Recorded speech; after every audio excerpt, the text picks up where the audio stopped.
Hey folks, Denise Howell here, and you've tuned in for the 5th anniversary episode of This Week in Law. To celebrate, we have Ernie Svenson, Eric Goldman, and Evan Brown. We're going to talk about oral argument in Viacom versus YouTube, film treatments from social media postings, the lowdown from EFF on Silk, and Evan pays off an old bet to Ernie. Next on This Week in Law. Netcasts you love. From people you trust. This is TWiL. Bandwidth for This Week in Law is provided by Cachefly at CACHEFLY.com. This is TWiL, This Week in Law with Denise Howell, episode 134, recorded October 21, 2011. Siri, Sony, Sunny. This episode of This Week in Law is brought to you by Ford, featuring Wi-Fi connectivity with available Sync and My Ford Touch. Now your car can be a Wi-Fi hotspot. Check it out in the new 2012 Ford Focus and at ford.com/technology. And by Vast Conference, the ultimate in professionalism, clarity, and flexibility for your conference calls, all at a low price. For 2 Vast Conference calls free with no commitment, go to vastconference.com and use promo code TWiL. And by Carbonite Business, online backup for your law office. Carbonite Business backs up your computer files automatically and continually and keeps them safely off-site. Try it free at carbonite.com and get 2 bonus months with offer code TWiL. Hey everyone, it's Denise Howell here, and you've joined us for our 5th anniversary episode of This Week in Law. We think there may be some wood involved. I definitely came prepared for our wooden anniversary, and if anybody has any vampire stakes they want to send our way due to the festive season that we're in, feel free. All of that would be appropriate given the occasion. We do have one of our original TWiL cast members with us today, and that's Ernie Svenson. Hi, Ernie. Hey, Denise. How you doing? It's good to be here. It's great to have you. Thank you so much for coming to celebrate our big 5th year anniversary. Oh, absolutely. I wouldn't miss it. It's great to have you. Also joining us is someone who is just so integral to our show. Well, we're showing Eric Goldman right now, also very integral to our show, one of our favorite guests, and definitely the law professor with the mostest. Eric Goldman is back with us. Hi, Eric. Hi, happy anniversary. Congratulations on 5 years of doing great work. Thank you so much. It's great to have you back. And of course, last but far from least is Evan Brown, who is here with us in the trenches just about every week. Hello, Evan. Hey, Denise. Happy 5 years. It's awesome to be here just about every week. So glad we can do it again this week as well. Yes, me too. It's wonderful to have you back. And I'm noticing that you're wearing a very attractive T-shirt there. That's really nice. You want to tell us what that represents? Well, sure. I dress like this every day here at an AmLaw 200 law firm that I work in. This is just how we roll, you know, lawyers. Exactly. I am wearing this to be a good sport. If you'll remember, way back in April of 2010, Ernie was on the show with us, and we were talking about that whole iPhone 4 incident, the iPhone 4, not the 4S, you know, when the guy lost it at the bar, and they were investigating it, and, you know, it was when Gizmodo wrote about it, and we were talking about whether Apple was going to go after the people, or whether there was going to be a lawsuit filed, or whether there was going to be any charges, whether there were going to be charges pressed, and I said, we went back and reviewed this, and I think there may be a clip. And so I made a bet with Ernie saying that if there was going to be action taken within a certain period of time, I would wear a New Orleans Saints shirt on the show. So here I am. The way things have transpired, maybe or maybe I'm not obligated to do it, but I'm here just to kind of be playing along with Ernie, and also to celebrate the fact that the Colts and the Saints are playing this weekend. And, you know, I'm from Indiana. I was born and raised there, and the Indianapolis Colts are not doing all that well this year. So it's going to be fun to watch the Colts play the Saints this weekend, and to have the Colts have their first win of the season coming up. So that's why I'm decked out in a New Orleans Saints shirt here today. Yes, as lawyers are wont to do, I think it might be a good idea to go into the specific terms of this arrangement, and I think we have the actual clip queued up. Let's go ahead and roll it. And I'll make that 3. Evan, any final bits of wisdom? If there is an arrest or a civil complaint filed between now and 2 weeks from today concerning the, we'll just call it the, that iPhone, I will wear a New Orleans Saints jersey on the show. Wow. You heard it here. Well, I'm not going to say that you're wrong. So there we go. The actual terms were an arrest or civil complaint sometime between May 20th, 2010 and June 10th, 2010. In fact, though, Brian Hogan and Sage Wallflower, the two people who wound up being charged about the iPhone 4 theft, weren't actually charged until August 10th, 2011. So, Evan, I think you're definitively off the hook, but you're kindly conceding a T-shirt in lieu of the actual jersey that you promised to wear. So that's wonderful of you. So 2 weeks, 16 months, not much of a difference. The original term were 2 weeks, and they waited 16 months, and that's fine. So, but it's all good. Right. Just to remind people who these folks were, Brian Hogan was the person who allegedly found the iPhone 4 in the bar, and then Sage Wallflower allegedly made the calls to sites like Gizmodo. Gizmodo paid them $4,750 for the iPhone 4 prototype, which they then wrote about and showed, etc. Gizmodo was never charged, although the DA in Santa Clara County, I believe, sat on that, or San Mateo County, sat on that information for a long time before deciding who they were going to charge. Hogan and Wallflower recently pled no contest to the charges. They were sentenced to probation, 40 hours of community service, and $250 each as restitution to Apple. I would venture to say Apple doesn't really find that to be adequate restitution. And they were, sort of insult to injury, allowed to keep that $4,750 that they got from the sale of the phone to Gizmodo. But I think we can finally say this whole incident, which started in early 2010, has come to a rest with them pleading no contest. Eric, this is close to your neck of the woods. I'm sure that everyone there is assured and sleeps safer at night knowing that these two have met with justice. I would feel a lot more comfortable with the prosecutions if Apple hadn't screwed up again. So at some point you start to wonder if Apple is really a victim or just is sloppy. Yeah, EFF is not happy with the prosecutors, actually, who I guess made some snarky comments about Gizmodo and the correspondence that they seized from, was it Jason Chen's computer?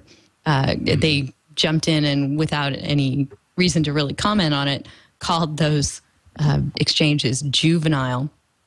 And so there was really no need for that, and EFF sort of slapped them on the wrist and said, you know what, there was no need to go in and seize a journalist's private files and rifle through them in the way you did. So it was an interesting incident, but it has finally come to a close. Ernie, do you feel vindicated?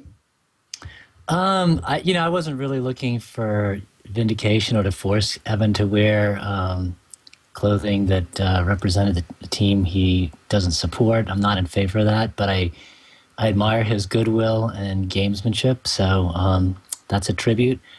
Maybe if Siri had been around back then, we could have, called upon Siri to resolve this question. That's right. That's right, indeed. I'm still, I'm hearing Siri call to me. I would really love to upgrade, but I checked with AT&T, and because I used their discounted upgrade the last time I purchased an iPhone, I'm not eligible again until 2013. So Siri's going to have to call loudly and maybe make me a loan before I go ahead and integrate her into my life.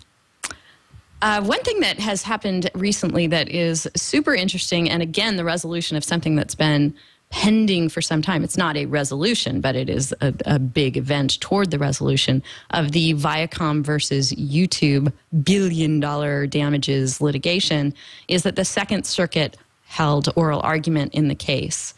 And there's a lot of analysis and discussion about that, and it seems to be mostly turning on the extent of YouTube's knowledge and whether they acted appropriately given the knowledge that they had.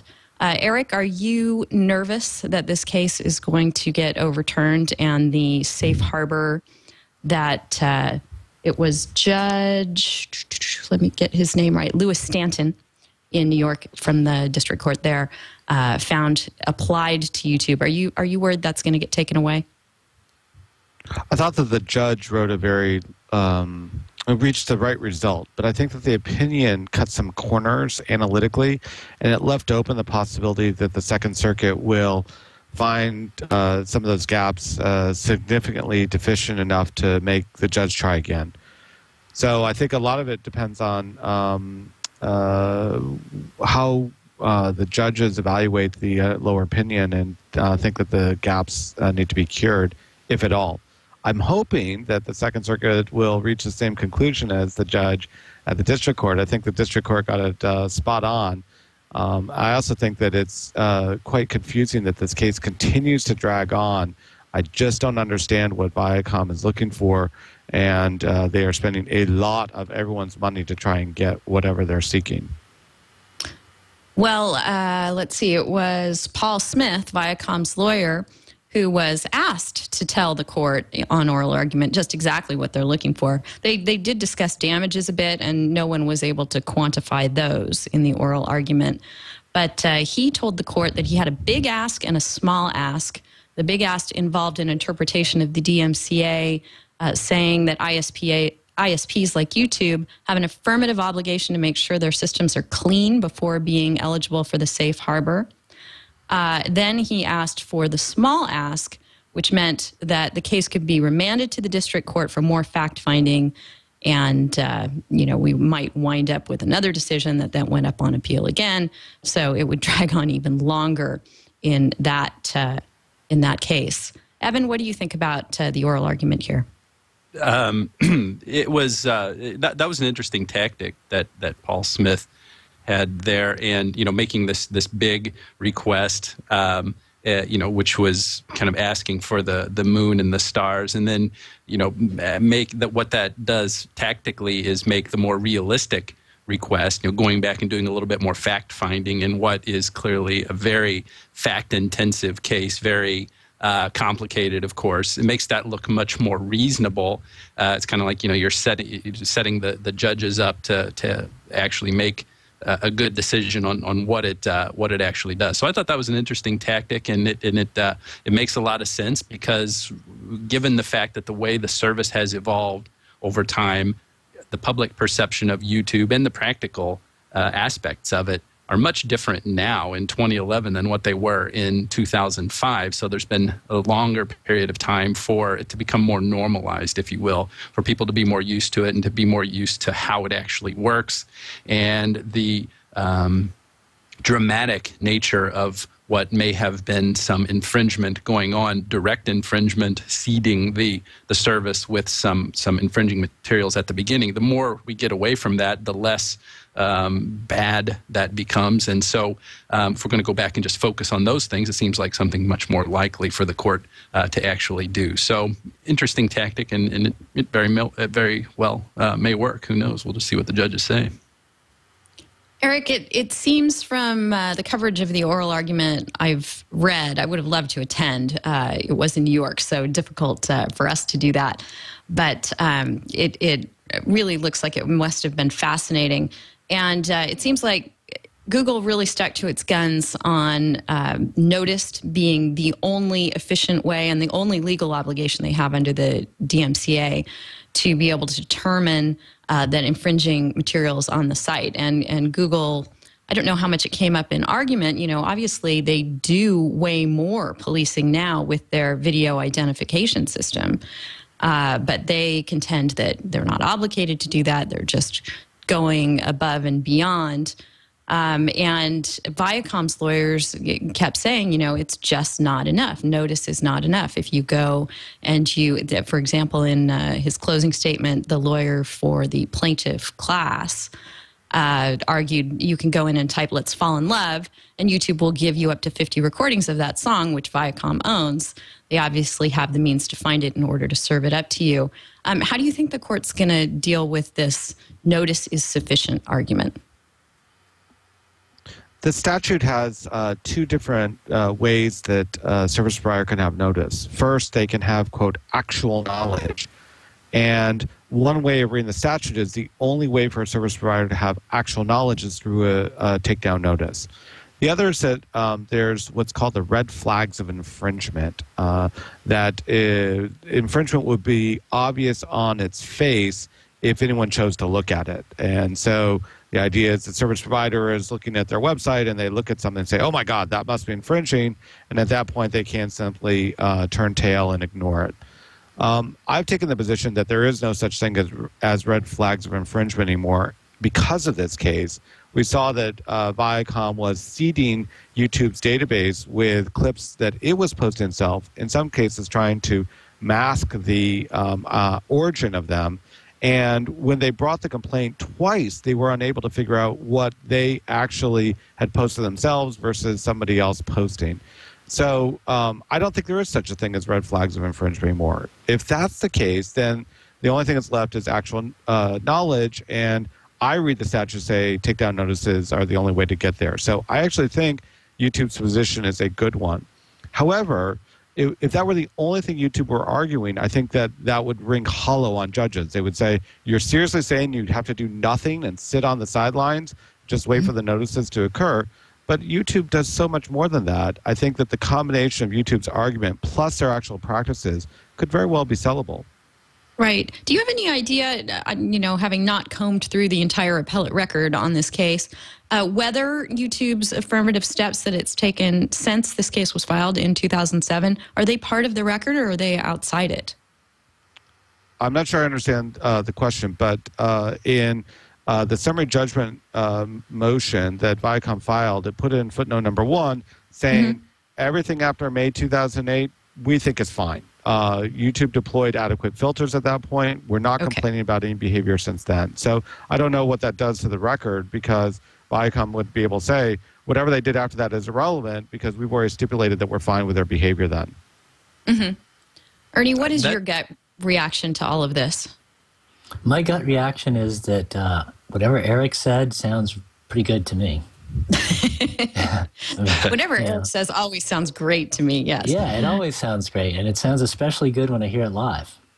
Exactly. Evan, you were going to jump in. Well, I just thought that was interesting. Of course, I agree with everything Eric says as well. He's the smartest guy out there when it comes to this stuff. But one thing that did pique my interest in what you said was that the red flags standard really shouldn't apply. And I thought we got a pretty good example of the red flags analysis in the ISO hunt case. I think it was called Fung, right? One of the parties in that, where at least the lower court, and I think it's still pending before the Ninth Circuit. I don't know there's been a decision. I know the oral arguments were in the spring on the ISO hunt case. This is one, those BitTorrent tracker sites where you can go to download torrents and to find torrents to download. There were some really good indicia of what would be a red flag in that situation, like, for example, labeling certain categories, top 25 most popular films. Something like that would just be so obviously beat you over the head infringing. I'd be curious to hear a little bit more why you think that the red flags argument would be dead when it's not hard to find real examples and even easier to imagine situations where infringement would just be really obvious to the site owner.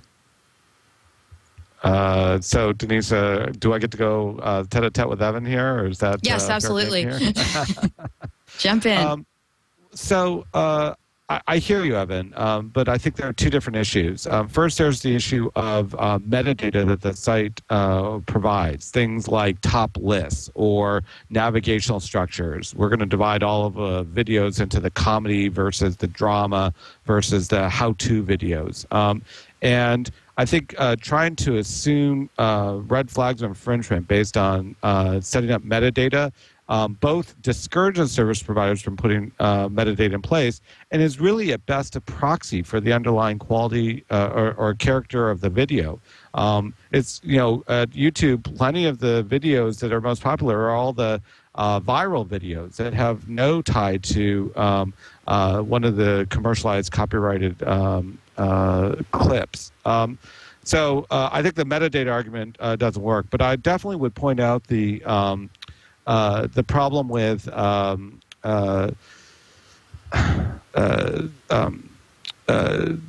copyright owners posting works themselves. That Viacom was doing that freely and still is doing that. And copyright owners are desperate for using their own content as marketing for other stuff that they're selling, whether it's clips of content for full versions or it's merchandise or whatever. The copyright owners are desperately clamoring for attention in the marketplace. And so it has become impossible to tell if a clip is posted because someone ripped it off, or if it's because this is part of an astroturfing campaign, or if this is part of a guerrilla campaign on the part of the marketing team of the content owner to get more attention for their works. So that's why I take the position. I think in 1998 it was pretty easy to tell red flags of infringement. If there was a commercial copyrighted work in the marketplace and it was online, chances are it was ripped off. I just don't think that's true anymore in 2011. Yeah, I guess those are all good points, but I'm I guess surprised to hear you declare kind of like a per se rule, because based on what we were saying there, it seems like it would be pretty specific to the site. And I don't know, maybe if you're trying to make some distinction between the metadata being an indicator of that to somehow make it so that it's not a red flag of infringement because it doesn't arise from the content itself, versus that being just a red flag in general, regardless of its origin. So those are all good points. It just seems I'm always cautious to think of things in terms of per se rules like that, I guess is what my concern is. The problem is that Congress tried to have it both ways. They tried to basically say, we have a scienter level of actual knowledge. We all understand that from first-year law school. And then they tried to create this red flags of infringement, which I would characterize as trying to be something between recklessness and negligence. The scienter levels are a spectrum, not a series of nodes. But they tried to squeeze in this other concept that doesn't really have a clear a point on the spectrum. And so I don't think they should have even done that. But having done that, I think that the rules have just changed in the last 13 years, that so many more content owners are spiking the databases with their own content in ways that would have never occurred in 1998. So I agree with you. I normally wouldn't want to kibosh a rule and say that it's just dropped out of the statute. But I think that the practices have changed so dramatically that that's the only conclusion I can reach. Hey, Denise, can I talk about the honey badger don't care about red flags of infringement? Absolutely. She does not. And this is taking this in a little different direction, but it's funny. When I first started looking at things on YouTube, everybody talked about, is this something that's somebody created personally, or is it something that's copyright protected? And I'm sure everybody's seen the honey badger video. If you haven't, just Google honey badger, and you'll see it. And it went totally viral, and it's this video. I don't know who took it originally, Animal Planet or something, and some guy put his own narrative to it, which is just really incredibly funny. And it went completely viral. LSU football players now have nicknames, the Honey Badger. And the other day on TV, I saw, I think it was an insurance company, using the Honey Badger video narrated by this guy. Oh, pistachios. That's it. Right. Exactly. So, and I'm sure that was all licensed, and the guy got paid. But it's just an example of, this guy took that video. Now, did he have permission to do that initially? I don't know. Maybe not. But now he's totally mainstream. I'm sure he's getting paid because people like that video. And, if people can figure out how to make money off of something, then I'm sure that the initial concern about who had the copyright and who didn't kind of evaporates. But, obviously not every video is as exciting and interesting and lucrative as the Honey Badger video. So anyway, that's... But I tell you, what's really going to make money is the people who have figured out that you can draw Teenage Mutant Ninja Turtle heads on celebrities' noses in photographs. That's really what's going to to capitalize. That's really what's going to be the cash cow. I don't know if you've run across those things, but you need to check that out. Well, I'm sure that Animal Planet probably did jump in at some point when this began to be commercial. I haven't researched this at all, but it seems like it would be something that would be problematic for him before, it all became a business model. What do you think, Eric? I'm sorry, I got distracted here. Honey badgers will do that to you. I must say, I had not seen the honey badgers video, so I'm scrambling trying to catch up. Just eating snakes. It's disgusting.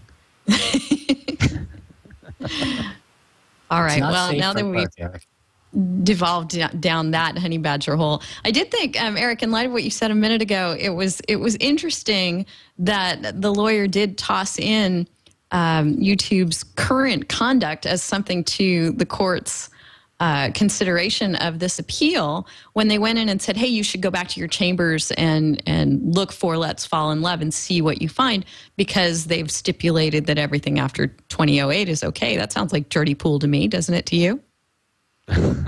I think that's a leading question there, counselor. Look, all's fair in love and litigation, but I certainly I come back to the point. What does Viacom want? Does Viacom want YouTube to do something different today? Does Viacom want YouTube to do something different 6 years ago? Does Viacom just want a big check?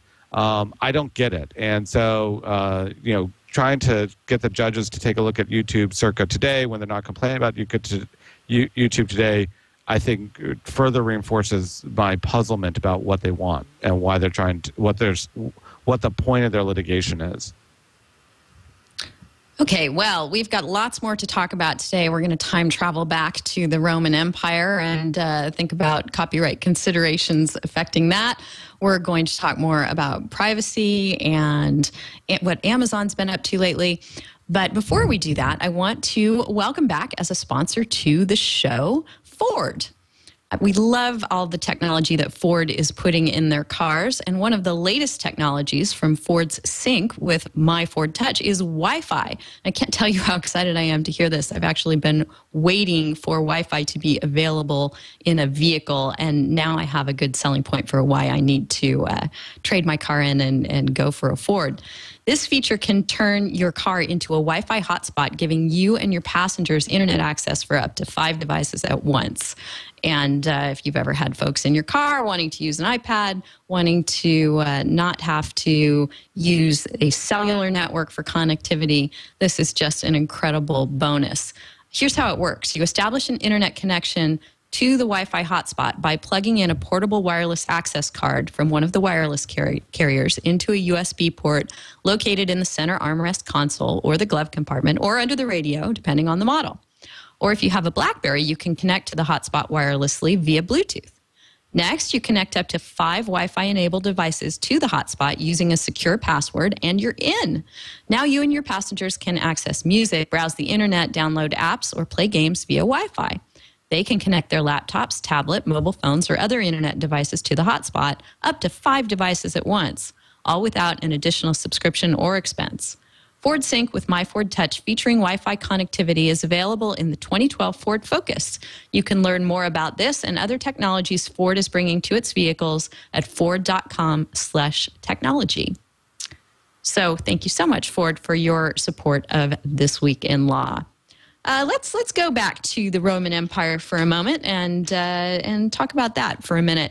There was a guy named James Irwin who was using Reddit, and he posted a series of stories there called Rome, Sweet Rome.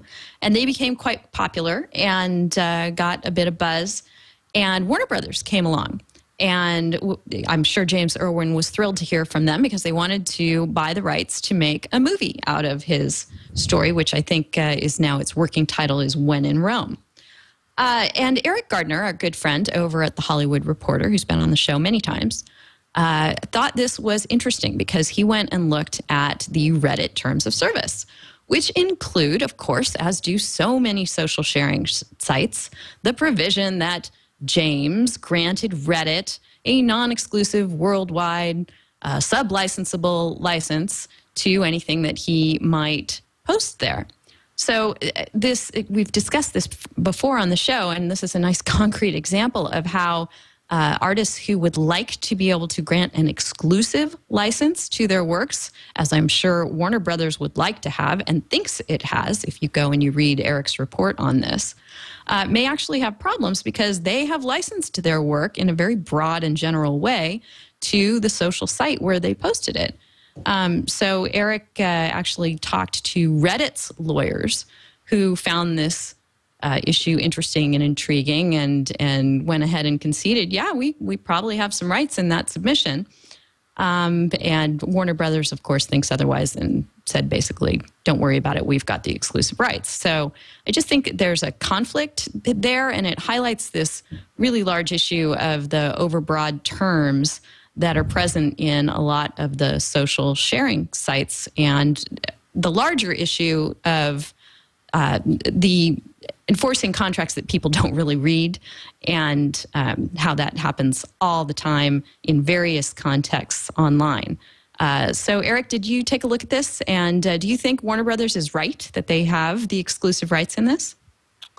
I have no opinion about the rights issue. I haven't been able to trace all the different rights. I think the more interesting question is, how can Warner Brother best take over a community-developed property and then take control over the community and try and steer its conversation? And it makes a ton of sense to buy a property that comes from the community itself, that it becomes a community activity, because you already have a built-in audience. You already have crowdsourced the idea. You've had a bunch of bright thinkers all chiming in, and then you have a whole built-in audience interested in it. And then what I thought was really odd was Warner Brothers trying to take over that community and control its discussion.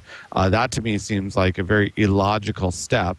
You're disenfranchising the most core audience that's already built up.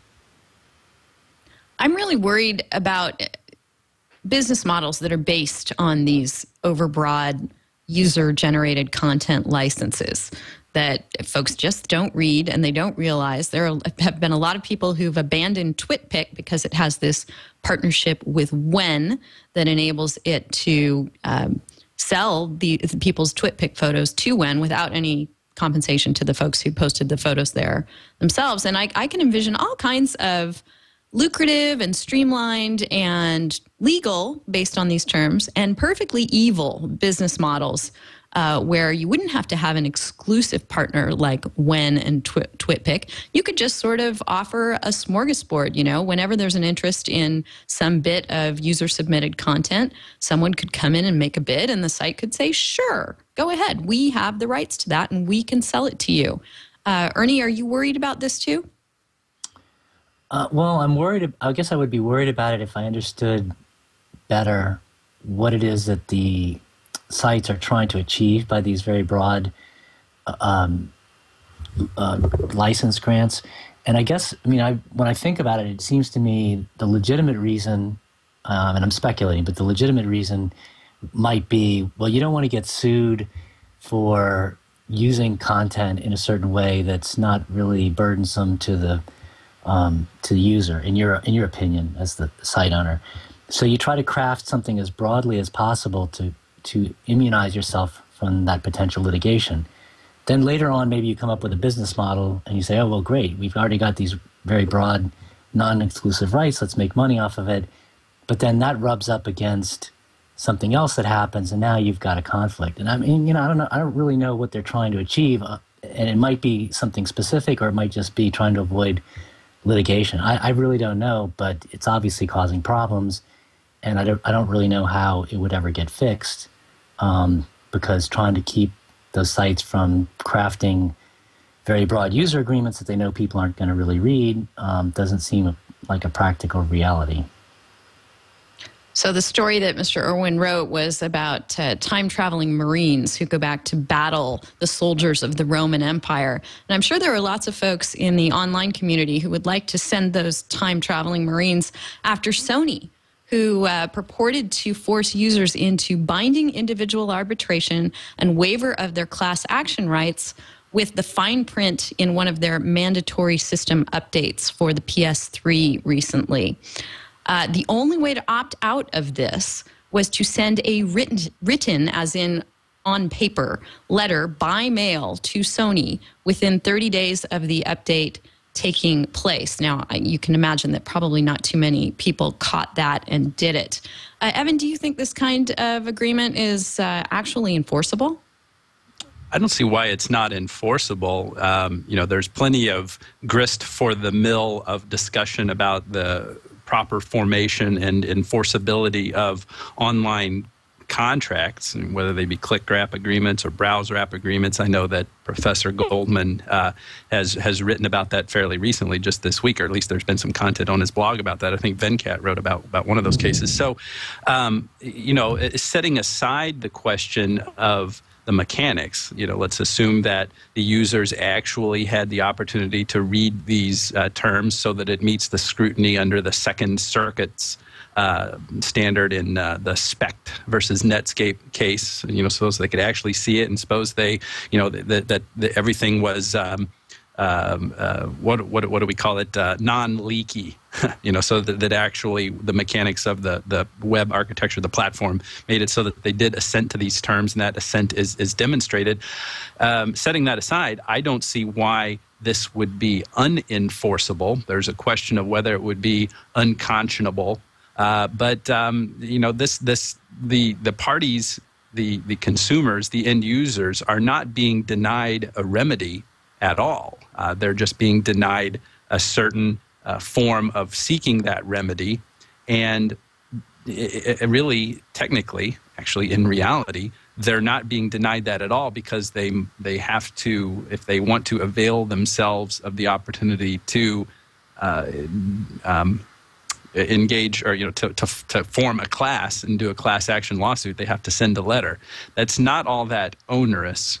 It's in an absolute sense, it is perhaps onerous in the relative sense of we're used to clicking on stuff and indicating our assent or communicating online electronically, especially in this space when we're dealing with video games and all that stuff. But there's nothing that's that shocks the conscience to make you think that this is going to be something that would just really rip somebody's opportunity away from them to have their grievances heard against Sony. So I come down on the side of Sony on this, saying this is a perfectly legitimate and reasonable thing for them to do in their terms of service, to be able to control and constrain the litigation costs that they may incur having to defend class action lawsuits, which are very easy to participate in from the plaintiff's side, and there certainly is an incentive for members of the plaintiff's bar to rally a class and go after big bad Sony. So, assuming that the mechanics are okay, setting these terms of service up, I think Sony's fine, and I have no other objection to it. Hey, Seems Denise? like yes. Actually, I thought the more interesting piece of this is that Sony is taking advantage of the Supreme Court ruling in the Conception case, which had overturned California's almost flat ban on using arbitration to destroy class action lawsuits. And I find the Conception case confusing. I don't really know exactly what it says, but clearly Sony's made the decision that it means you can use arbitration clauses to destroy class action lawsuits. And I noticed, for example, that Spotify recently did the same thing. They just updated their terms to do that as well. And it seems to me that this is the trend in the future. So as more companies take a look at the Conception case, they look at what their peer companies are doing, I think they're going to make the same decision that Sony and Spotify have done, and I think they're going to be trying to destroy the class actions through these arbitration clauses. So I thought the more interesting piece was how Sony made a decision based on the ambiguous Conception precedent. Yeah, I understand that courts want to foster arbitration agreements as a way of more efficiently resolving disputes. But it seems to me when you throw in the class action piece, that's a pretty big right that's being waived. And the burden on the plaintiff's lawyers trying to put together a class becomes almost impossible to overcome. They've got to find not just a class representative who was savvy enough to opt out via a written mailed letter, but then all the class members would have to do it too. So it seems to me like something that a court would look at and say, this just seems like too much. It goes too far. Do you I'm agree? just playing if you want to direct this to Eric, that's fine. But my question would be, why is that inherently bad? I'm just playing the devil's advocate. I could come up with some reasons why, but I'm wondering, what you would articulate, why that's so bad. Why should it be hard for classes to be assembled? If there truly is a grievance, then it will come together and there will be, a class action, a lawsuit. Otherwise, this seems to be pretty effective in filtering them out, raising the burden higher. I don't know. It's very effective in filtering them out, but I think it's a little disingenuous to think that people who might actually, someday down the road have some legitimate basis to sue would, looking back, have been savvy enough to realize that, when that update came out, I really should have sent in a letter. What do you think, Eric? Right. So we have, I think, several different dynamics here. We have the dynamic of are class actions a good thing or a bad thing? And then we have the dynamic of user rights versus service provider rights. How do we strike a balance between the freedom of the users and the freedom of the site? And then we have very procedural questions like the enforceability of click-through agreements and the techniques like Sony's using to make people jump through a bunch of hoops if they want to preserve their rights. And so all of those conflict together. So if I'm hearing Evan correctly, he's voting class actions are fundamentally questionable. And so anything else along the way is fine if it leads to the outcome of shrinking the number of class actions. But I think if I'm hearing you correctly, Denise, you're focusing more on the procedural piece, which is it makes no sense to make people jump through all these ridiculous hoops if they actually want to preserve the rights. We know all that Sony is doing is making it so that nobody will ever take advantage of that option and will acquiesce to the terms. So I have very conflicted norms on this. I am very skeptical about the class action activity I see. On the other hand, I'm also a little bit skeptical about the ways service providers take advantage of defaults and cognitive biases and other tips and tricks to get outcomes that are not really what the consumer intended if they could have negotiated in an open forum. I think if a court were to come along and say that this method of getting people to agree to arbitration and I use agree with air quotes here, to arbitration and waiver of class action rights, if a court endorses that, it pretty much says that whoever you are, whatever individual capacity you're operating in as you're going around using your PSP or Spotify or whatever, every time there's a bit of legalese thrown at you, you need to retain a lawyer and read through that and find out, what you're waiving expressly. And Ernie, I just don't think that's a practical thing to expect people to do. Do you? No, I don't. I think it's unreasonable. So what do we do about this? Let's ask Siri. Siri, what should we do about this problem with the Sony terms and conditions? Looks sunny to me. Looks sunny to her. I'll take that as I think there's no problem. Thank you, Siri. That's probably the most intelligent response we've had today. Sounds like Apple is in favor of mandatory adhesion contracts too. Exactly. Why wouldn't they be? Right. Yeah, Siri might be biased. Right. Well, Eric, my question to you in connection with this Dunstan versus ComScore case that Venkat wrote about and you commented about on your excellent blog is whether you think courts are getting a bit fed up with all this. It seems like the judge in that case looked past some other more definitive precedent on click-through agreements to say, you know what, this one shouldn't be enforced and I'm not going to enforce it. Do you think that judges are starting to get miffed about all this? Let's start with the baseline. Most click-through agreements sail through courts, no problem. We have a long list of cases where click-through agreements have been upheld in court easily, not even worth any serious discussion. But we have some outliers, and this might be an outlier. In this case, the parties disagree about what happened, but the one way of interpreting the facts is that the user clicked through the agreement but says he couldn't see that there was an agreement there that he was clicking through because there was some window or pop-up that obscured the key part. And the judge made this ruling on a motion to dismiss. And one way of interpreting the motion to dismiss standard is that the judge just has to believe the plaintiff, even if ultimately the plaintiff isn't going to win. The procedural requirements are put the burden on the judge to accept the plaintiff's arguments without question. And that's what this judge did. The judge said, plaintiff said they didn't see the agreement, and therefore they get to survive another day. The plaintiff's ultimately going to have to back up their argument, and they may not be able to, in which case they got a victory, but not really very much because they're still going to lose.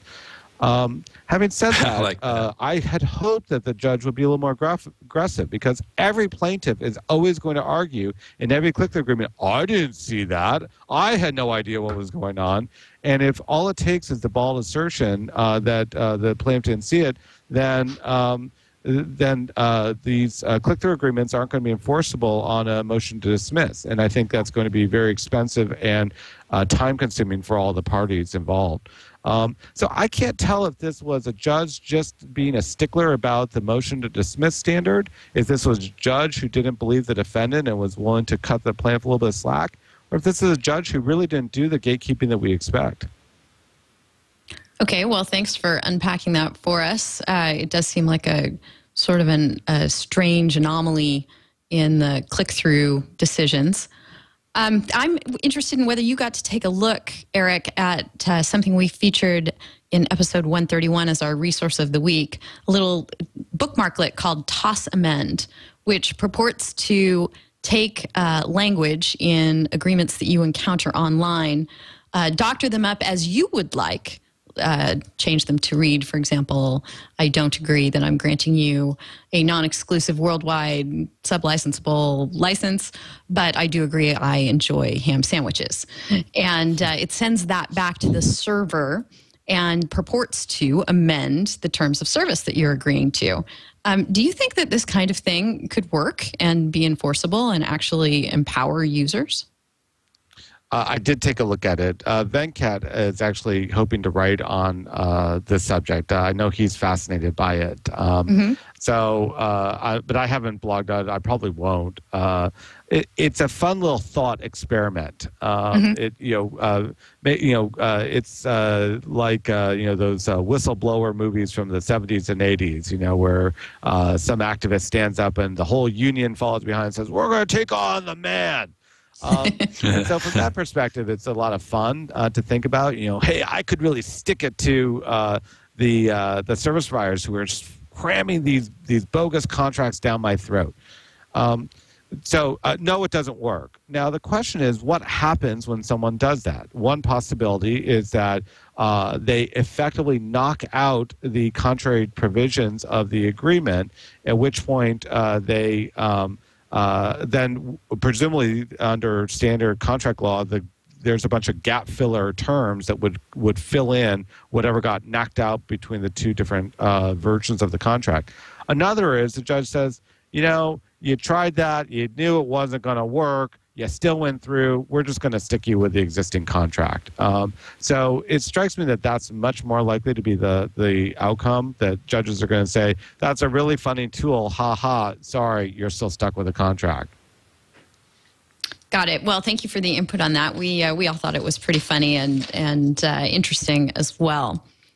We've got lots more to talk about. The EFF got some straight answers on the Silk browser. We want to look at that, and also what's going on with Amazon Prime Instant Video. We've got lots about privacy and much more coming up after the break. We're here with Professor Eric Goldman and Ernie Svenson and Evan Brown. But before we get to all that, we'd like to thank our second sponsor for this episode of This Week in Law, and that is Vast Conference. If you're like most of us, you want to be professional in every aspect of your business. And when you think about it, professionalism begins with those all-important conference calls with clients and colleagues. What makes a conference call professional? A dial-in number you can give out for calls at a moment's notice, clear connections when you and your call participants dial in. The popping and delays you can get from voice over IP can be embarrassing. And for large calls, the ability to manage call participants online. I want to tell you about a company which has put all this together so you can be professional when it comes to your conference calls, and that is Vast Conference. It's the professional, affordable, and advanced solution that enables you to quickly connect 2 or more callers on the phone. Many conference calls have 3 to 5 participants, and Vast supports up to 300 callers at once. They give you both a regular dial-in number and a toll-free number, and you use these to set up calls at any time. Vast calls are clear because they use fiber optic lines and high-end teleconferencing equipment, something you don't get from voice over IP. Vast includes a well-designed conference call management interface, which you can access on their website to manage users and calls, and for large calls, question and answer sessions. You can record any call instantly as an MP3 file with no special equipment and access detailed usage tracking and billing codes for internal accounting. Vast also comes with a friendly, enthusiastic customer service team. They call it above and beyond customer service. And the pricing for this professional conference service is low, and it's pay as you go. 2.5 cents per minute for regular toll calls and 6 cents a minute for the 800 number calls.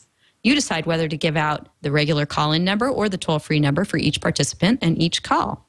Sign up is fast and easy, and there are no commitments or contracts. You pay only for the calls you host. And Vast is giving our audience an exclusive 2 business calls free up to 300 minutes to give you a chance to try out the service. So go to vastconference.com and sign up for a free account. It's fast and easy. They'll give you a regular toll number and a toll-free number so you can start using your numbers for calls right away.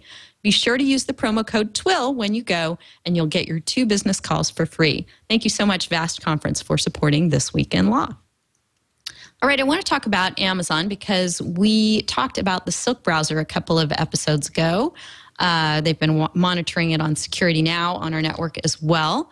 And the problem with Silk, or the concerns with Silk, which is forthcoming on the Amazon Kindle Fire tablet, which should be out next month, is that it gets in the middle of people's web surfing activity. It can, at any rate. The default is for it to enhance the speed of your browsing experience by routing all the traffic through Amazon before you go on to the servers of your destination sites. And there's some obvious privacy concerns about that, with Amazon being the intermediary of all this incoming web traffic from the Kindle Fire browsers. EFF, and specifically Dan Auerbach over there, had a conversation with Amazon about all these concerns. And Amazon has basically allayed most of their fears. They learned that SSL traffic won't be accelerated in this way at all. It will never use cloud acceleration. They learned that the logging involved will be minimal and temporary, and there's no way to associate the logged data with individual Amazon accounts. And they actually found that there would be some privacy benefits from the way this works, because the persistent SPDY connection between you and Amazon is always encrypted, so there's no way for anyone else on the same Wi-Fi network to spy on you. There's still some concerns. Amazon will have a database of user search histories, and it's possible, as we've seen in lots of examples out there, to glean identities from someone's search history. And they'll have this amazing database of collective browsing activity of all the Kindle Fire users. And you can imagine that law enforcement might find that a useful thing to subpoena and glean information from, much like they do with search engines now. So I'll kick it out to the panel. Ernie, are you assured, based on what EFF was able to find out, that the Silk browser, if it's operating in its speed-enhanced mode, is going to be safe for folks to use? Well, I mean, I don't know enough about all the technology. I do know what SSL is, and I understand that that's dealing with secure traffic when you log into your bank and so forth. And I'm sure people would be relieved to know that Amazon is not going to track that.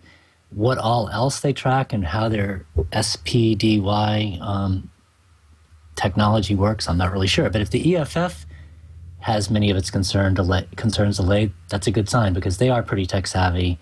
But at the same time, I guess, if Amazon can in some way gain some monetary benefit out of tracking user behavior using this technology, I'm sure they will try to do that. That's what companies do. Yeah, excellent point. Eric, do you feel good about this one? I was glad the EFF asked the question and got to the bottom of some really thorny problems. I would point out two things that aren't really responsive to your question, but are on my mind about this. Sure. First is that the browser operations sound really complicated for consumers to understand. I think that browsers keep getting more complicated. They keep doing more things in more ways, and so it's not clear to me that even though the EFF got all those great answers, that consumers will really understand how the browser works and why they would choose one setting over another. And I don't have a good solution for that, but I would point out the problems of browser complexity have been ratcheting up over the years. The other is that this shows that we have certain template assumptions about what a browser is and isn't. And the Silk browser definitely changes that in ways that I think are useful for regulators to consider. I could imagine regulators locking down a bunch of technological assumptions about what a browser does and doesn't do based on browsers circa 1998. And if they'd done that, it would have made it very difficult for the kind of innovation that we're seeing from Amazon. Maybe ultimately we are nervous about that innovation, but the point is when we lock in our assumptions about how the technology operates, we actually handcuff the ability to come up with new and more interesting things. And I think I'm glad that Amazon's trying to navigate the regulatory gauntlet in order to put an offering like this on the market. Yeah, I'm glad too. Evan, any thoughts on this before we move on to how Amazon is further altering the video entertainment market? Just a couple of quick comments, kind of to echo a number of things that have been said here. I think the big question we all had was how it was going to deal with encrypted traffic. So it's good to see that that won't be run through the server. I think it's also interesting the privacy concern that remains that EFF identifies. One of them is, the search queries being within the URL. Which is data that Amazon does indeed retain, or it says that it will retain on all of this. And this whole concept of de-anonymization or re-identification of large data sets, when you have data that is not technically or is not relationally associated with a particular user within a data set, but still being able to figure out who that is, extrapolating that from analysis of a large data set. That's something interesting here, and that risk certainly is still here, even though Amazon tells us that the data is not going to be associated with a particular user. I think that if there's just this enormous multi-terabyte database of just URLs, they could get a pretty granular picture of who's using the service and what they're searching for. So there's definitely a palpable risk there with all this information. On the relative scope, this seems to be a relatively minor or not the preeminent privacy concern that's facing us today. Still the privacy of our locational data is bigger. A bigger problem generally than what is presented by the Silk browser. So those are a couple of observations that I have on this new information. Okay, I wanted to also bring up Amazon Prime Instant Video, which just continues to expand. They've now got, and this probably isn't an exhaustive list, PBS, CBS, Fox, NBC Universal, Sony, Warner Brothers, IFC, Sesame Workshop, and 20th Century Fox all contributing content to their service. And they're compatible with over 300 devices, but only one of them is mobile, and that is the Kindle Fire. And I'm wondering if you guys just feel like engaging in some mad speculation about it, because I have the feeling that the reason for that may be a legal one. What do you think, Evan? Why it would only be the mobile? Why the Kindle would be the only mobile device? Yeah, exactly. You can use Amazon Instant Video on set-top boxes and DVD players galore, but only one thing that moves around with you. No phones can use it. No other tablets can use it. It seems pretty counterintuitive based on the success that Amazon's had by making its Kindle app available on all kinds of platforms. This service is going to be tied to the Kindle Fire, or, is for the time being at any rate, and the Kindle Fire isn't even on the market yet. Well, is it as simple as just the licensing arrangements with the content providers, kind of in the same reason that you can get certain content on YouTube, when you're sitting at your desktop computer, but you can't get it on your iPhone or your iPad or Android device? Is that what you're thinking? That's what I'm thinking. I smell a legal restriction from the licensors that sort of like they were not happy with what Google TV was enabling people to do and began blocking access from the Google TV box to watching online material. I think here that they don't want this stuff for some reason distributed on mobile devices. I don't know. I'm just speculating. What do you think, Eric? Certainly a good guess. Given what's happened with Netflix and its negotiation with content providers, it's entirely possible that Amazon was able to say, license us to include it in this new network we're creating that's going to be based on the Kindle Fire, but you don't have to worry about your content leaking out to any other devices. You can go carve up that market some other way. So that certainly sounds like a plausible hypothesis. But don't rule out the possibility that Amazon's the one that's driving it. In your show notes, you mentioned that perhaps Amazon's just using this as a way to say, look, the Kindle Fire is really cheap and you get all this bonus content. So ditch Netflix, because for the cost of the Kindle Fire plus Amazon Prime, the payback period will be pretty quick, and that's a really good deal for you. So maybe this is just Amazon going bare knuckles against Netflix. Yeah, it could be that too. All right. Well, I know that we have limited time left with Eric, who has a slew of scintillating academic meetings set up for the rest of the afternoon. So I want to get into some things that you have written about, Eric, before we go ahead and let you go. And the first is this very interesting little wrinkle in the California Reader Privacy Act that was recently signed into law.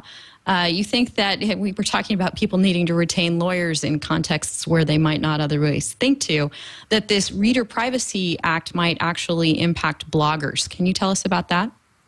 So the Reader Privacy Act is a super well-intentioned law. It's designed to make it harder for the government or private litigants to get access to the information about online reading behavior. Just like it's difficult for the government or private litigants to get access to library checkout patterns. And so the idea was pretty simple. It says, hey, we've got this great protection for readers in libraries. Can't we give the same kind of protection online? And at that level, I think terrific. In fact, not only would I like to give the protection for reading behavior online, I'd like to give a whole bunch of other additional protection from the prying eyes of government. The problem is that the statute was drafted in a way that does two things wrong. First, it tries to carve up the universe of information and say, we only give this special protection for book reading practices. Other types of reading practices are not covered by the statute, only books. And in this modern age, I don't really understand what a book is and is not. And the statute tries to define it in a way that I don't think actually answers the question clearly. And then the second thing is that the statute creates a private cause of action for anyone governed by the law who discloses information when they shouldn't have. The plaintiff's privacy bar can rip into them. And because of the ambiguity of the definition of book, it's possible that you could read the law to cover on all different kinds of online content publishers who might not have thought that they were in the book business. So, for example, I made an argument that perhaps bloggers would be qualified as publishing books based on the statutory definition, at which point, if a blogger gets a request for information about its readers and doesn't comply with the statute, let them have at it with the privacy plaintiff's bar. And to me, that strikes me as taking a very well-intentioned statute and actually making a very scary one. Okay, well, thank you for the update on that. We'll have to have people keep an eye out for when they are given requests for information about the readers of their blogs. Hopefully that would prompt them to consult with an attorney anyway. Denise, have you ever gotten one of those? Or Evan, have you ever gotten one of those? Or Ernie, have you ever gotten one of those? Have you guys been getting requests for information from the government or private litigants about your blog readers or website readers? Nope, never. No. Never once. I guess I need to write more controversial stuff. Well, I haven't, but also I don't allow users to comment on my blog, and that would be one way that it could come up, that someone posts a comment pseudonymously and the government or the private plaintiffs or the private litigants want to find out who that reader was or who that commenter was. And so I don't have comments, so I'm not likely to get that. But I would think that sites that have comments could very well get that. I know TechDirt has. Mike Madsen has posted on that several times. Mm-hmm. Yeah, I've read about him. He takes a very proactive stance of not turning over information. I suppose he could be compelled to, but... Well, the point under the statute is that he would have to navigate through the right hoops before he turned over the information. And if he didn't navigate the hoops properly, then if my reading of the statute is correct, he could be exposed to private litigation. Right. Okay, well, thank you for the update on that. And we cannot let you go, Eric, without acknowledging 15 years of Section 230 of the Communications Decency Act. We're 5 and it's 15. So you... sorry? Sorry. Yeah, we're catching up. You logged into, I assume you didn't attend in person, the advisory committee to the Congressional Internet Caucus's event on Section 230 this week. And you've also written recently about sort of an anomalous Alabama case that ignored Section 230. You want to just give us your current rundown on the state of this statute that protects intermediaries like bloggers when people come and comment on their sites? Right. So the statute says that websites aren't liable for third-party content, and it says a bunch of other things as well. It was enacted in 1996 as part of a much larger set of laws that were, in some cases, quite regulatory in nature, and Congress enacted this immunity that created this free zone of activity without liability. And it has become the foundation or the skeleton for the entire user-generated content community. There would be a very different user-generated content environment if we did not have this law. Back in March, you may recall that we had a conference where we celebrated the 15-year anniversary of the statute.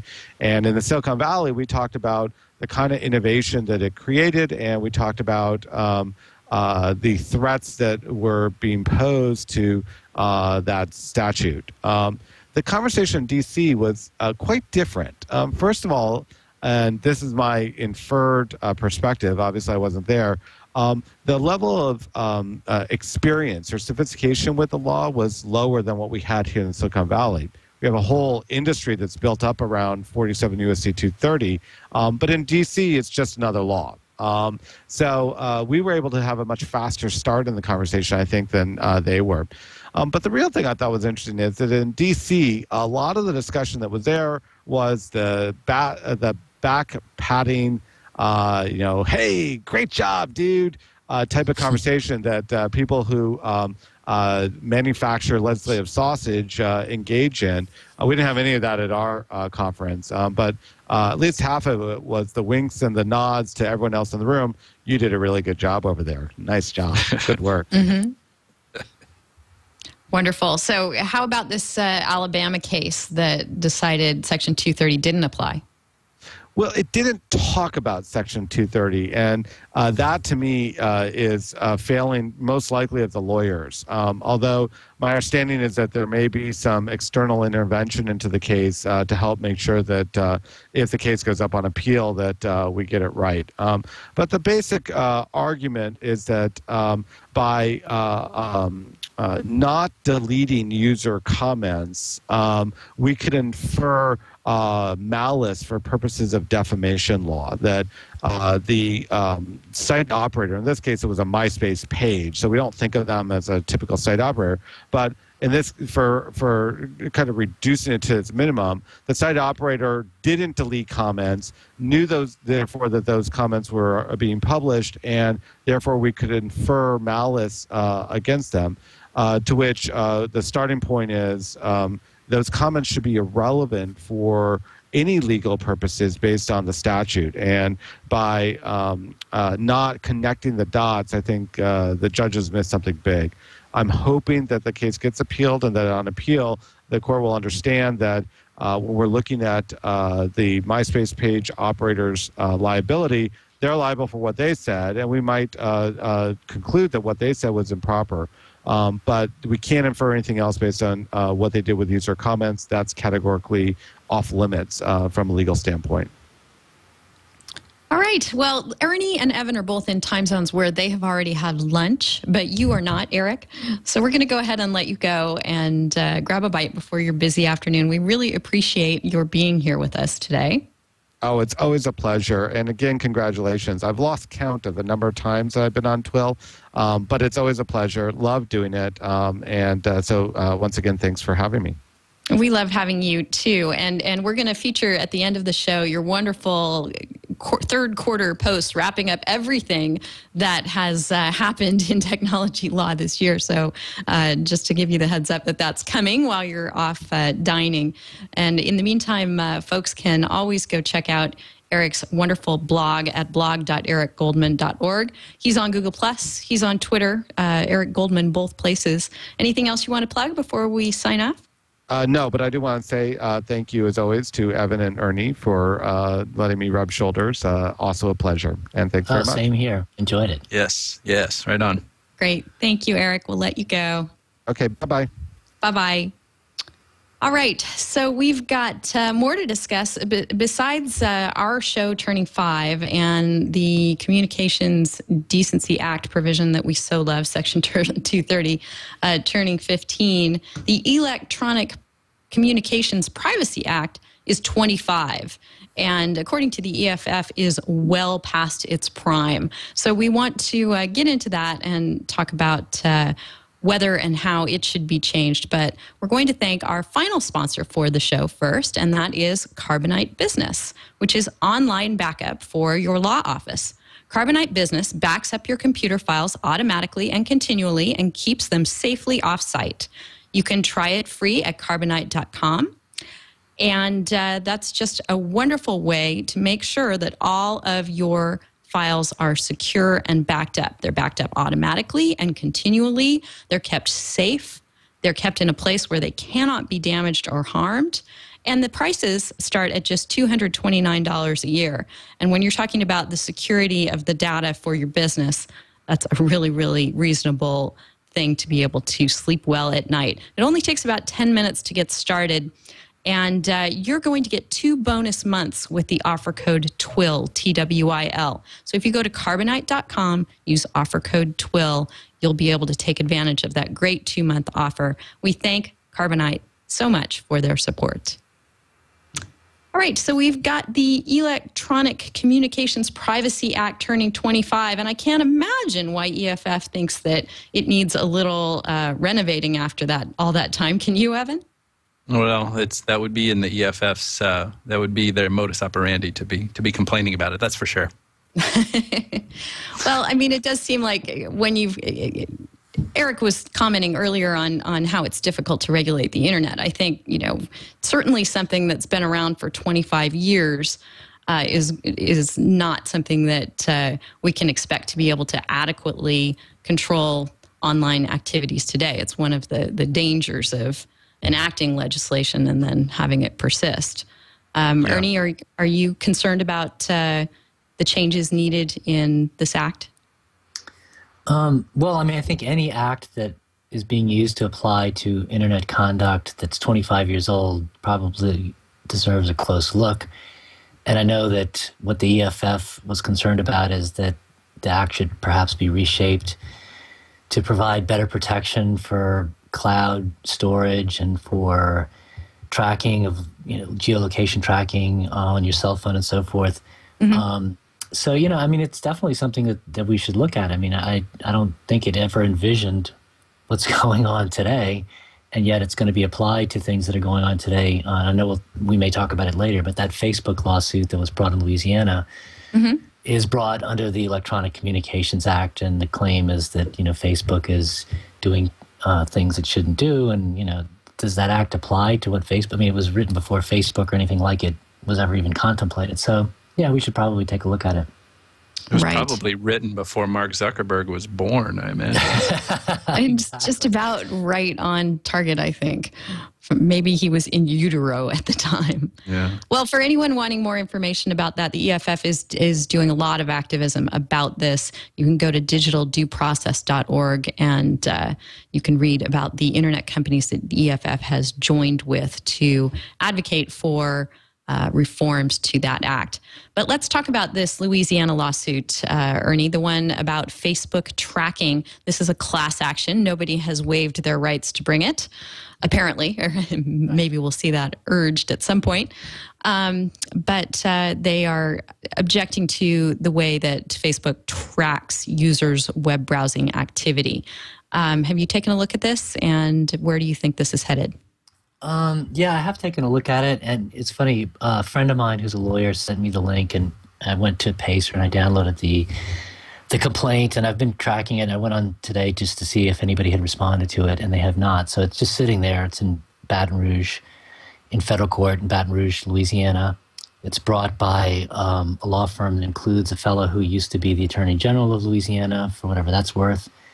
And basically what they're saying is that up to September of 2011, Facebook tracked users' wire and electronic communications, including but not limited to portions of their internet browsing history, even when the users were not logged into Facebook. So that seems to be the critical problem they have, is that somehow Facebook was able to track them even after they logged out. Right, which does seem problematic. Evan, what do you think about this? We've talked about taco suits before as class actions that really shouldn't have been brought. Do you think that this may fall into that category, or there's something more problematic about Facebook's activity? Yeah, well, I wouldn't put that this one in the category of a taco suit. And just to remind ourselves, that was something that it was Nilay Patel that came up with that, right? Where it's just a completely frivolous lawsuit. It had to do with like the Taco Bell, the beef content in the Taco Bell tacos. So it's a lawsuit that has absolutely no meaning, not based on anything really worthy of concern. And I don't think that this falls into that category, because if you think about it, our expectation of privacy when we're using Facebook is that, Facebook may know what we're doing when we're actually there. And maybe even one might argue that we have a reasonable expectation that Facebook will keep track of us even when we go to other sites, as long as we're logged into Facebook. But if it's tracking us everywhere we go when we're trying to have nothing to do with Facebook, that's something that's very different. And this is a situation that exemplifies very well some of the problems with the Electronic Communications Privacy Act and its age. It shows why there is some strain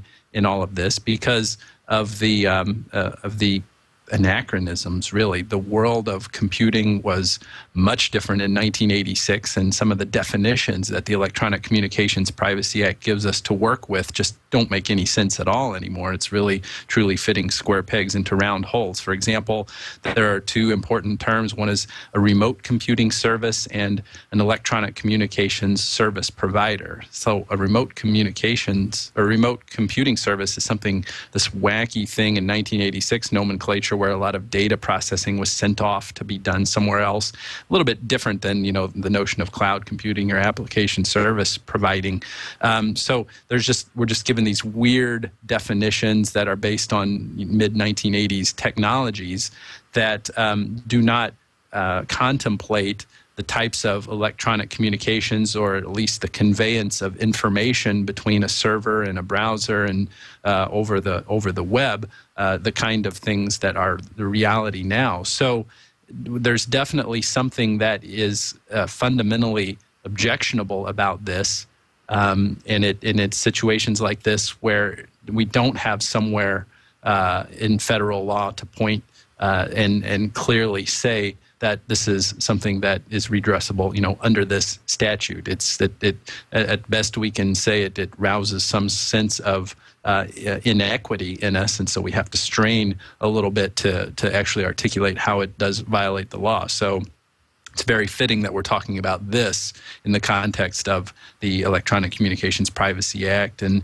we could very well be talking about how the Computer Fraud and Abuse Act as well, another 1980s relic, amended several times, with the Patriot Act and stuff, but how it is also showing its age as well when it comes to notions of unauthorized access and all this, the things that you can do now with computers and network systems that you could not do, and just didn't have any practical applications in the mid 1980s.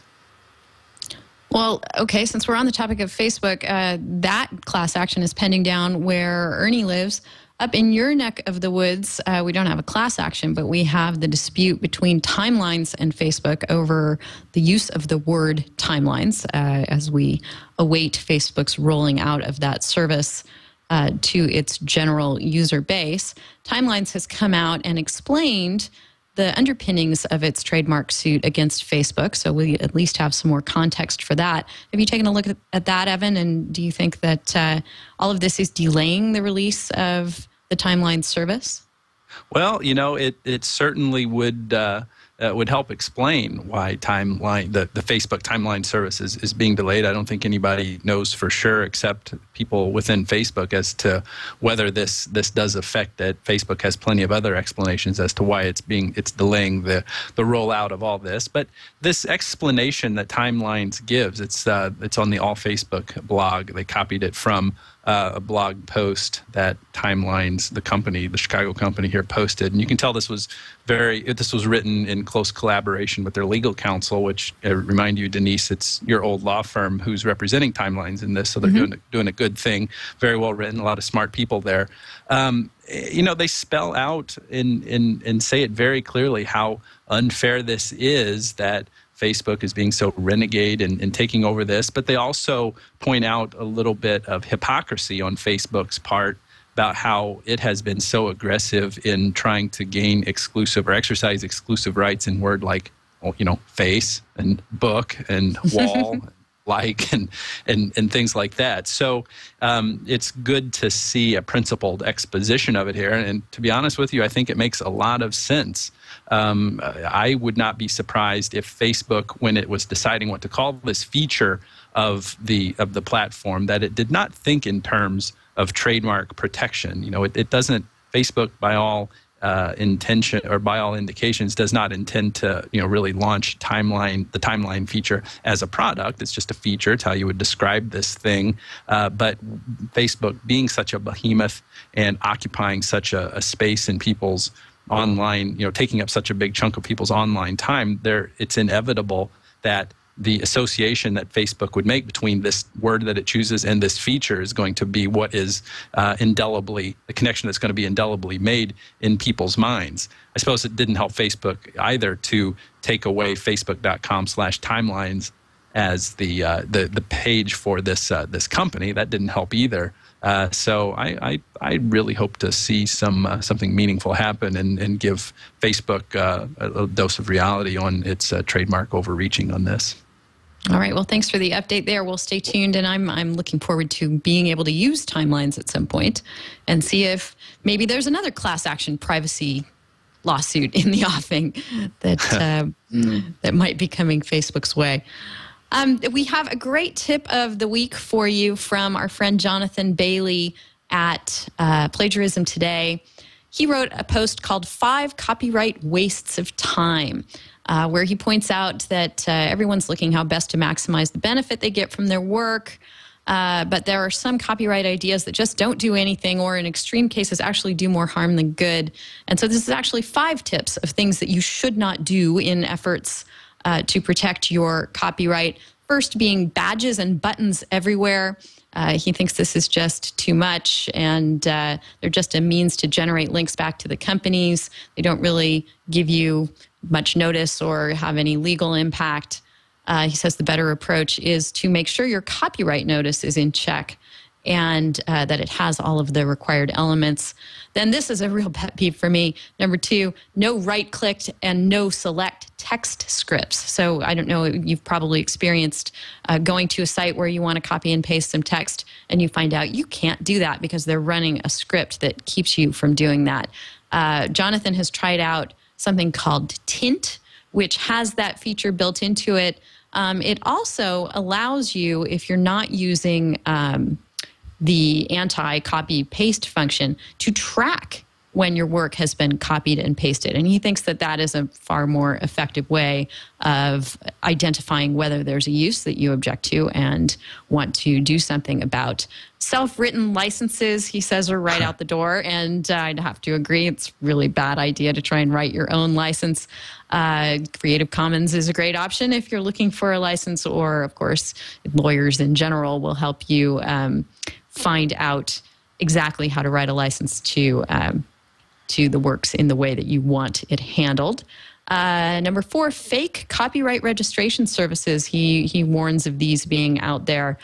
There are some great reputable ones out there. There are a slew of others with insane pricing schemes and scare tactic marketing strategies. So if you're looking to register your copyrights, be careful about that. And then ECPA data. Theoretically, this should be a great idea. It would embed copyright information in the actual work itself electronically, but it's stripped out almost everywhere it's uploaded.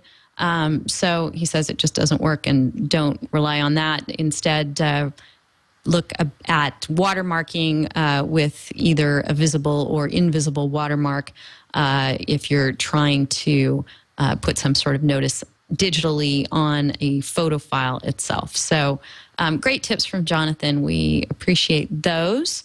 And then I mentioned over at Eric's blog, he has been the busiest blogger here in the third quarter of 2011. He has a 5-part series on literally everything that has happened in technology law year to date. And it's really wonderful if you're looking to get up to speed or looking for a reference to something that you know has happened this year and you just can't remember what the outcome was. Eric has got it all for you, and he's aggregated it all at one post. It's called Q3 2011 Quick Links. And I'll go ahead and put that in our links to our discussion points for this episode, which are at delicious.com/thisweekinlaw/134. You can find it there, along with links to everything else we have talked about today. There was one other little scam thing, since one of Jonathan's tips highlighted a scam that I wanted to just mention, so that it's just interesting to note that it happened. Over in France, we've talked about how they are one of the countries with a 3 strikes infringement policy, where people can get booted off their ISP when they get 3 notices that they have been engaged in infringing practices. So some company there has, or I don't know if it's a company, a fraudulent scheme has put together false 3 strikes notices. And has been sending it out to people. This is from Mike Masnick over at Tech Dirt. He spotted this. And what they do is they require people to either text or dial a phone number that then charges them an exorbitant amount. That's the scam, as they're getting money out of people as they're trying to respond to this notice from the French organization Hadopi, if I'm pronouncing that right, which is in charge of sending out these notices. So it's just kind of a lesson that if something can be scammed, it will. And so this is going on in France. Evan, any thoughts on that one? Well, it's not to, no, it comes as no surprise. And, anytime you're going to have the opportunity to scare someone, people will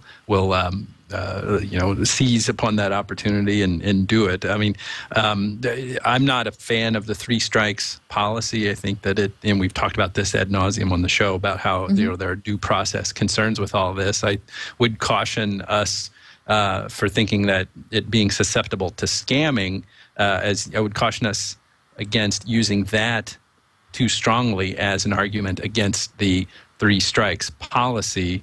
because there are plenty of other more legitimate due process Sure. kind of arguments to make against that, because you can get scammed in all kinds of legitimate things like Social Security, Medicare, all kinds of stuff that nobody's going to think is as well. It depends on if you're a Republican running for president. So just got way too complicated. Yeah, there are plenty of other things to argue against three strikes on besides this.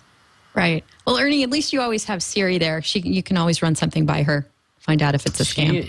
She is my paralegal. There you go. Digital paralegal. Yeah.